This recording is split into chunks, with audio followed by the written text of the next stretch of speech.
નમસ્કાર દોસ્તો, સ્વાગત છે આપણી યુટ્યુબ ચેનલ ગુજરાતી સમાચારમાં। દોસ્તો, વરસાદને લઈને ફરી એકવાર મોટી આગાહી આવી ગઈ છે।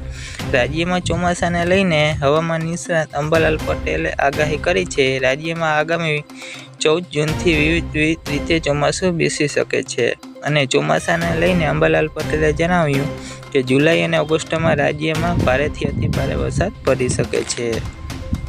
રાજ્યમાં ચોમાસાને લઈને હવામાન નિષ્ણાત અંબાલાલ પટેલે જણાવ્યું છે કે આગામી 14 જૂનથી રાજ્યમાં વિવિધ રીતે ચોમાસું બેસી જશે। એ પહેલાં 7 થી 14 જૂન વચ્ચે મજબૂત પ્રી મોન્સૂન એક્ટિવિટી જોવા મળી છે। જુલાઈ અને ઓગસ્ટમાં રાજ્યમાં ભારેથી અતિભારે વરસાદ વરસી શકે છે।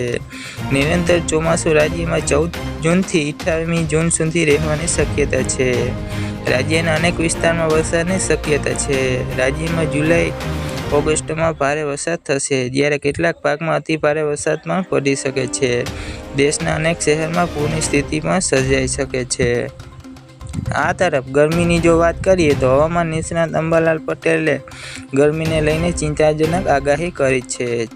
26 મે સુધી હજુ ગુજરાતવાસીઓને દેહ દઝાડતી ગરમીની સહન કરવી પડશે। મધ્ય ગુજરાત અને ઉત્તર ગુજરાતમાં ભીષણ ગરમીના એંધાણ છે। સૌરાષ્ટ્ર અમુક જિલ્લામાં કાળઝાળ ગરમી પડી શકે છે। રાજ્યમાં 26 મેથી ગુજરાતવાસીઓ માટે સારા સમાચાર આવી શકે છે।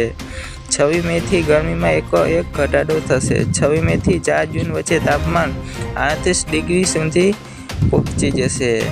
રાજ્યના હવામાન વિભાગે પણ જણાવ્યું છે કે રાજ્યમાં હજુ 4 દિવસ હીટવેવનો સામનો કરવો પડશે। રાજ્યના 20 જિલ્લામાં હીટવેવનું ઓરેન્જ એલર્ટ પણ જાહેર કરવામાં આવ્યું છે।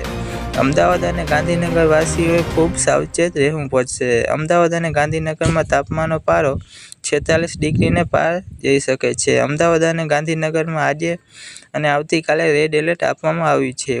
ઉત્તર ગુજરાત વાસીઓને 4 દિવસ હીટવેવનો સામનો કરવો પડશે।